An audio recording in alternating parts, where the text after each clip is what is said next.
Hello and welcome to this week's episode of Career Corner. I'm your host Aaron Rivera, and today's special guest is an anchor and news reporter for WGN. Please welcome Mr. Sean Lewis. So my first question for you is, what does your day-to-day look like at WGN? So I have two different types of workday looking things, right? I have two anchor days and then I have two reporting days. Now my anchor days start on Saturday and Sunday pretty early. And then I get into work around 5:45 or so. I talk with my producers, look over the scripts, adjust the scripts however I think they should be for me, and then I go out to the set and then I anchor for my entire show, which is either 2 or 3 hours.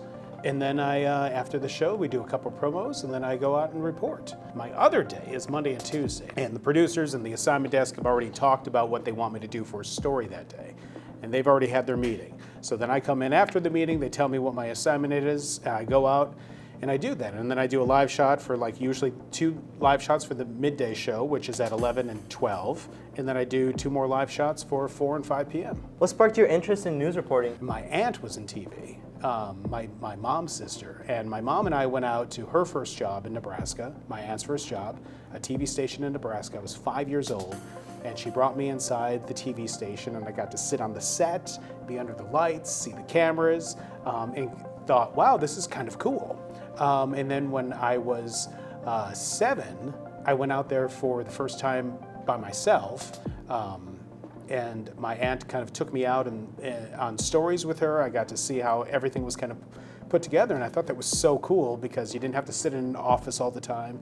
You got to meet new people, you got to ask them questions, and you got to be creative. So my aunt is the reason why I'm in TV. Also, out of all the reports you've done, what was your most impactful one you ever done? I'll tell you one of them that happened within the last couple of years. I heard about these 2 little boys who were doing a lemonade stand in the suburbs, and they were raising money. Like if you were to do a story about the lemonade stand, you could do the who, the little boys, the what, they're selling lemonade, where, in the suburbs.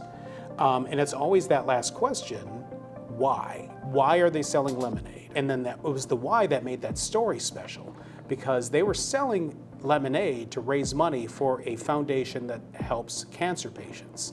And then you ask them, why are you doing that? And that why was because their grandpa had just died from cancer, and that foundation had helped his grandpa and their grandma when grandpa was still battling cancer. So it was pretty cool that these 2 little boys were selling lemonade, which is something that kids do, but it was the why they were doing it that made it kind of special. What are some strategies you often use when you're trying to come up with a good story to tell? One of the best strategies when telling a really good story is finding a character, right?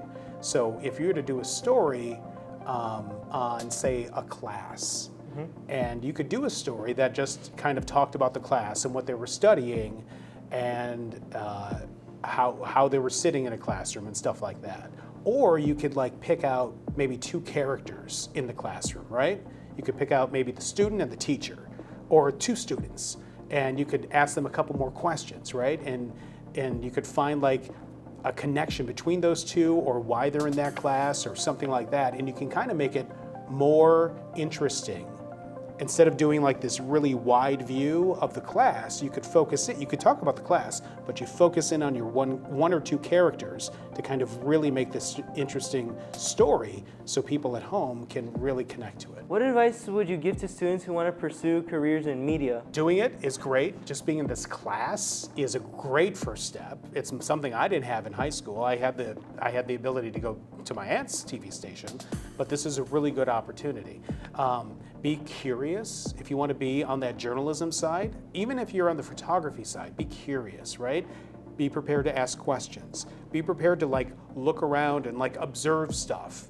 And you also, when you're first starting out, you have to be prepared to sacrifice because it doesn't pay a lot. And the other thing you want to do is reach out to people who you find interesting, who are already doing it. It's even better now because you can find an email or a social media and message them. Can I come do where your office is and kind of shadow you to see how your job works? We've all been there, right? We've all wanted to do the thing that we're doing, and we haven't been doing it, and we didn't do it at that point. But a lot of people you will find will be very willing to help you out and kind of give you a glimpse inside of what the job is like.